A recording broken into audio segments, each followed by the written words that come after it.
Hey everyone, it's Sunday, so welcome to Storytime, and I have a very, very special guest today. Yes, I do. This is Evangeline, and Evangeline is a Solomon Island Eclectus parrot. I don't know why I get tongue twisted when saying Solomon Island Eclectus parrot. It's doing sounds, but you guys know me. I make mistakes on camera, and I do it because it's okay to make mistakes. We learn from our mistakes. I need to slow down sometimes. You guys have noticed that when I'm reading that sometimes I really need to slow down because I start meshing my words together and saying words that don't even exist. But back to Evangeline here, Solomon Island Eclectus parrot. So they come from areas around Australia, so there's New Guinea and Indonesia and Solomon Islands. So these are a tropical parrot. They live in monsoon forests and tropical forests. That means they live in areas that are very, very dense jungle. Lots of trees and flowers, lots of different types of fruits, and a ton of rain. So that means their diet, with that awesome beak of hers, if she'll show it, do you not want to look at the camera? She uses that beak of hers to pry open different fruits, and sometimes some nuts and figs and things like that. That's their primary diet. Oh, you see yourself on camera now. Who is that pretty bird on camera? That's you. So we know Evangeline is a female because unlike most parrots, we can tell the difference between males and females by their color. With a lot of parrots, there's one of your feathers. With a lot of parrots, we would have to get a DNA test in order to tell the difference between them. But with Eclectus, the males are bright green with a little bit of blue, and the females are red with this purple and blue on them. So that's how we tell the difference. In fact, early on, scientists thought that they were two different types of parrots. Turns out they're the same type of parrot, just a male and female.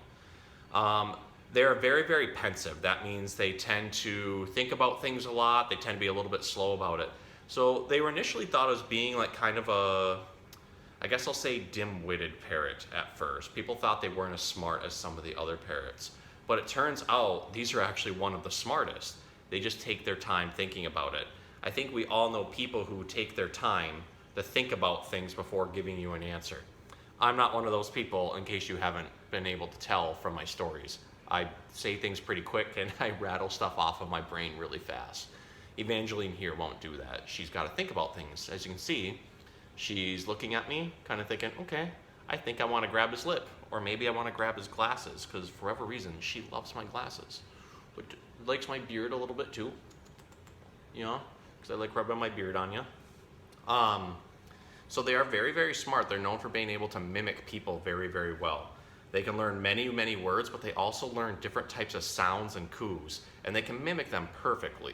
So it just takes work. They need to hear them repeatedly and need to learn the type of use for them, and then they'll use them in certain situations. In some cases, they've learned to mimic their owners perfectly in saying certain words. So around here, you know, we don't let everybody just walk into the bird room. You have to check in first. We don't put too many people in there and the birds don't get too scared. And in a lot of cases, our birds will mimic our employees with their exact voice and say, come on in, or how are you today, using the exact voices of everybody we work with. So sometimes it can get confusing. We'll think that somebody's working when really they're not. Turns out it might be someone like Evangeline just making noises. She's very, very friendly, but being that she's pensive, which means she likes to figure stuff out first, you can't just go up to her and pet her. She's got to know who you are at the beginning. So I've worked with her a few times, and luckily I have some awesome people in the bird room, like Nate and Emma, who have been here for a while, and Andrea and Andy. They're all very, very awesome bird people, and they let me interact with her whenever I come by. They keep trying to convince me that I should take her home, but I have too many animals as it is. But I think about it because she is a very, very sweet bird, but birds take a lot of care. Birds take a lot of time. They need to be able to bond with you. They're basically a little kid. They're so smart that we need to be spending a lot of time with them every single day. They're not like something like, say, a fish where you set up in a tank and you just make sure that they have everything that they need and more and let them kind of do their own thing because they don't really need interaction. The birds need the interaction. They need to be coming out and interacting with you and playing with you and talking to you. And they also need lots of enrichment. Enrichment are things that stimulate us mentally and physically. So At school, that's playtime, that's craft time. At home, that's playing with your toys or building stuff or going out in the yard and running around. Birds need that kind of stuff all the time. So if you don't have the extra time at home to spend with them, well, then that can stress them out and make life kind of tough. So we want to make sure that, they go to the right home and get plenty of care. So since she's got some kind of purple in her, I thought this was the most perfect time to read The World Needs More Purple People by Kristen Bell and Benjamin Hart.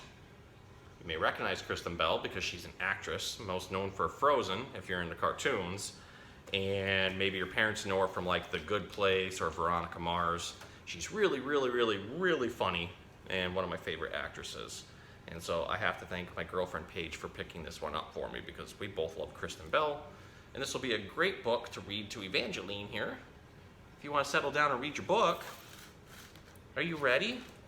We're going to read The World Needs More Purple People. Yeah, people like you. Oh, you like the pages already.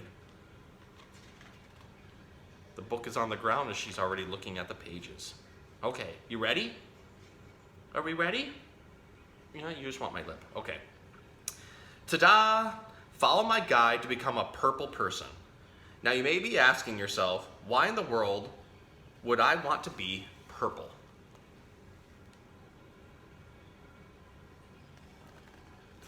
The book's not going to attack you. I have you. You're okay.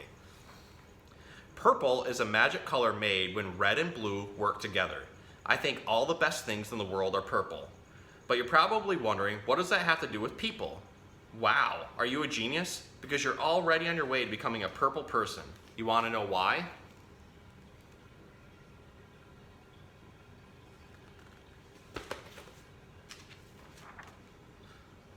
Step 1, ask really great questions.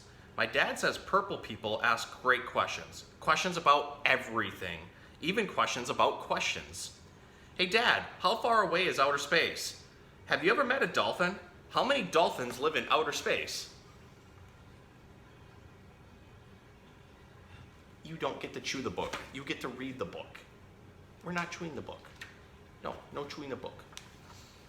Purple questions are the kind that help you learn something really big about the world or something really small about another person. How tall is the world's tallest rainbow? What is your bear's name? Charlie.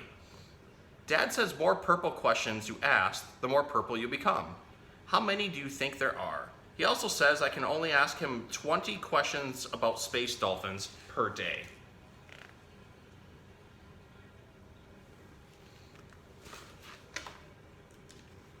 Hi, sweetie. Step 2, laugh a lot. My grandma says purple people laugh a lot. We're always laughing together. I mean like snot out of your nose laughing.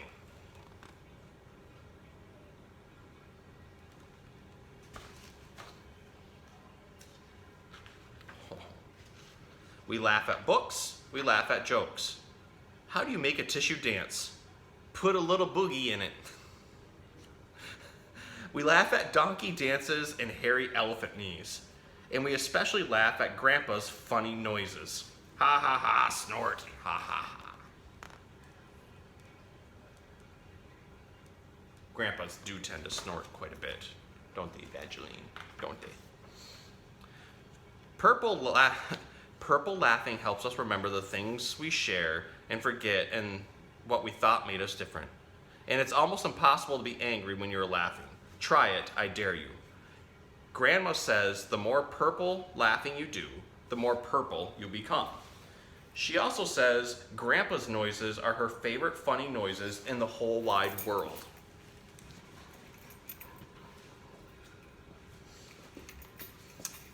Sorry, I forgot to turn the light timer off again. I make that mistake a lot. I should probably learn from it. But that's why I keep my mistakes on camera, so we can talk about learning from our mistakes, not hiding them. All right, step 3, use your voice and don't lose your voice. My mom says purple people use their voice and don't lose their voice. She encourages me to use my voice to sing. My dad is the one with the hairy chest who loves me more than all the rest. To give good ideas, let's wear monster costumes to school. and to share my opinions. I personally feel like we shouldn't have to eat Brussels sprouts because they smell like sweaty socks.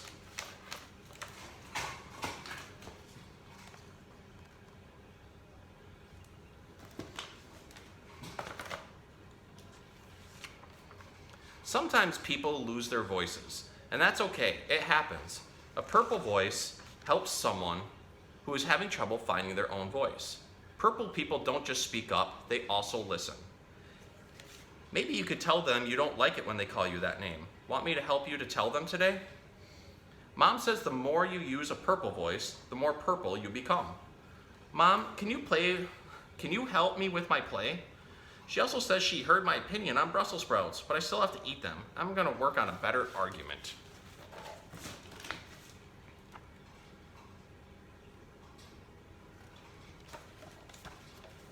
Evangeline, you make it very difficult for me to turn pages. Would you maybe want to sit on my shoulder and not want to chew my glasses when we do it? Step 4, work hard. Super duper hard.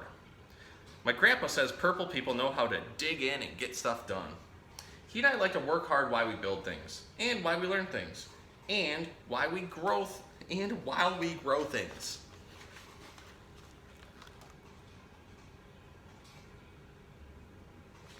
Every time I hold the book up, she looks at it like she's gonna bite it. But you can't bite the book. You can't bite the book. Purple is the kind of work that's done together to change something that needs changing. What do we want? More playgrounds. When do we want them? Now. Fix something that needs fixing, or help someone who needs helping. Like I need help right now because Evangeline just pooped on my leg. Yes, she did. I have a big pile of bird poop there. That's your poop. Thanks. Grandpa says the more purple work you do, the more purple you become. He also says no purple work has ever been done while sitting on your backside sipping strawberry lemonade.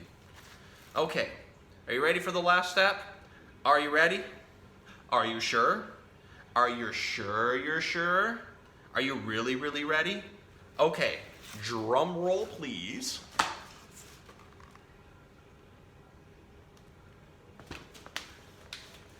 We're getting ready for the last step, Evangeline. Step 5, paint yourself purple. I don't know how your moms and dads will feel about that, or your aunts and uncles, or your guardians. I don't think anybody wants you to paint yourself purple. Well, it depends on the type of paint. How about that? Just kidding. Okay, good. That's not the way to become a purple person. Actually, becoming a purple person has nothing to do with what you look like. My teacher says purple people look all sorts of ways. They are big and small, old and young. Some wear cool coats, some wear shorts with lots of pockets, and some wear funny hats. She says some purple people feel blue sometimes and red other times. And some purple people even have green hair. You see that guy with green hair? I used to have green hair. I used to have purple hair at one point. And I had blue hair, and orange hair, and yellow hair, and I've had mohawks. I even had leopard print hair. So that's me down in the corner.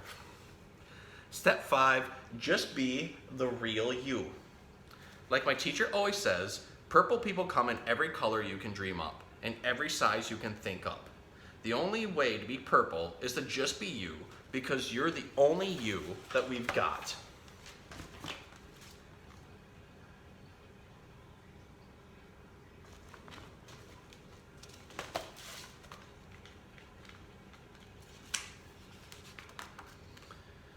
So those are my surefire steps to turning into a purple Hey, wait a minute. You ask really great questions, you laugh a lot, you use your voice all the time, you're a really hard worker, and you are totally you. Well, I'll be a llama's mama. You've been beautifully purple this whole time. I'm sure glad you're a purple person, because the world needs more purple people just like you. Uh-oh, Evangeline's coming up. She might get my glasses.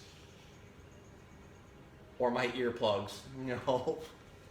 No, those aren't yours. Those aren't yours. No, those aren't yours. Those aren't yours. I'm not a very ticklish person, but she's tickling my ear. Yes, you are. Because you're such a purple person. And that's why we love you. And that's why we love you. Because you're a purple person. So, this has been one of my favorite books so far. Because this exemplifies everything that I like to talk about in our stories. That you are you, and you are fine the way you are. That doesn't matter the color of your skin, young or old, if you're big or small or anything else. Just be you, just be yourself, and you are 100% fine being you. Especially Evangeline here, who likes to tickle my ears and try to grab my earplugs and try to grab my glasses. That's why I love her. Come here. Come here, you goofball. Come here. We need to do your close-up. Oh my goodness, come on. She's being so goofy right now. There we are. Now you get your close-up. Yes, we do. Oh, you see how pretty you are and how purple you are. She's got so much purple on her. I think she's the most purple person in the store. And believe me, if you've been to Prue's, we have a lot of purple people, and that's what makes this store so great and our community so great. So, I hope you enjoyed the story. I hope you enjoyed learning about Solomon Island Eclectus parrots like Evangeline here, because she's such a good bird. So, we will see you guys next time.